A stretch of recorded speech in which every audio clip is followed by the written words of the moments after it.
Hi everyone. I will talk about innovation and who is becoming an inventor in the US. So innovation is important for growth, and this paper analyzes the factors that determine who becomes an inventor. Now typically we tend to think about two factors that might matter, namely nature and nurture. So when I talk about nature, I mean, people in general mean things like ability, maybe even talents or genes, something quite fixed, whereas nurture would be something like your environment, whatever you can learn, these types of things. And just as a side note, this paper also has lots of information on these topics for race and income, but today I will only focus on gender. Now, when I talk about inventors, here they are identified by people who hold patents. And it's data from the US for around 20 years.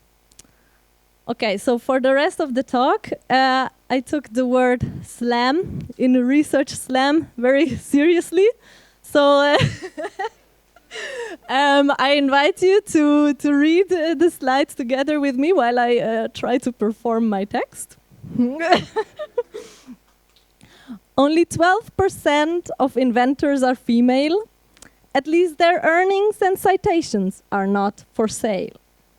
Today, there are more female inventors than 20 years ago, but for total equality, still 118 years would need to flow. Kids' math performance should measure ability. There is quite some certainty that kids with good grades will show inventive traits. However, there is no evidence that the gender gap in innovation is explained by test score difference.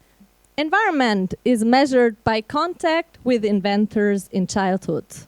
It results in a significant causal effect of inventor likelihood. The effect is gender specific. If little Mary is exposed to Mrs. Curie, how terrific! Mary is likely to work on radioactivity. Exposure to Monsieur Becquerel would only raise Mary's passivity. What does that imply, you ask? Lost Marie Curies could fulfill their task. If we let the same exposure unwrap, we could have half the innovation gender gap. Und was ist die Moral von der Geschichte? Man paare Erfinderinnen mit den Schülerinnen, die gut sind im Matheunterricht. Thank you.